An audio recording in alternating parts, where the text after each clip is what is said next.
On my 10th wedding anniversary, a stranger walked into my house and said, "Your wife is my fiancé." He had photos. He had messages. He even had a letter, in my handwriting. And in less than 60 seconds, my entire life turned against me. My name is Sara. I'm 34. And this is the day my marriage almost ended, in front of everyone. The house was perfect that night. Warm lights. Soft music. Laughter everywhere. 10 years of marriage. 10 years of choosing the same person, again and again. Even when life wasn't easy. My husband Zain had planned everything himself. Every detail.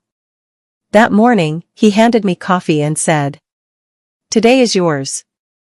And I remember thinking, we actually made it. Because we weren't supposed to. People said we'd fail. They gave us months. But 10 years later, we were still standing. Then someone asked, "What's the secret?" Zain smiled. Looked at me. Said one word. Trust. Everyone laughed. I didn't. Because I knew what that word meant. And then, the door opened. No knock. No hesitation. A man walked in like he belonged there. Calm. Controlled. Watching everything. Then he looked at me, and smiled. That smile, something was wrong. He stepped into the center of the room. "I'm sorry to interrupt," he said. "But she needs to tell you the truth." Silence. Then he said it. "Sara and I have been together for 3 years. I'm her fiancé." The room exploded. Zain stepped forward instantly. "I don't know you." But the man, Ayan, didn't react. He just opened his bag. First, the photos. Me. With him. Smiling. My stomach dropped. Then, messages. Printed. Detailed. From my number. Then, a letter. My handwriting. My name. "I love you." And just like that, everything shifted. Voices. Accusations. Judgment. People I had known for years looked at me like a stranger. Zain kept saying, "This is a lie." But no one was listening. And for 1 second, even I felt lost. Then, a memory hit me. 7. And that night, we shared something. Something no one else knew. That's when I stepped forward. Stop. The room went silent. I looked straight at Ayan. "If you know me, answer one question." He nodded confidently. "The first night we met, you gave me something."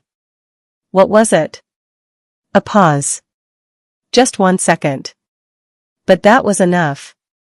I don't remember small details," he said. "Just one," I replied. Silence. Nothing. Then Zain spoke. "I can answer that." Everyone turned. "That night," he said softly, "we were on the rooftop. Sara gave me a small blue stone. She said it was lucky." He took out his wallet. Placed the stone on the table. 7 years, he said. I never let it go. The room went dead quiet. Someone turned to Ayan. "Now you answer." He couldn't. His confidence collapsed instantly. "I was paid," he whispered. "Everything is fake." One question echoed. "By who?" His hand lifted slowly. And pointed. Salman. Zain's closest friend. The man who had been standing there, smiling, watching everything burn. "Yes," Salman said. "Why?" Zain asked.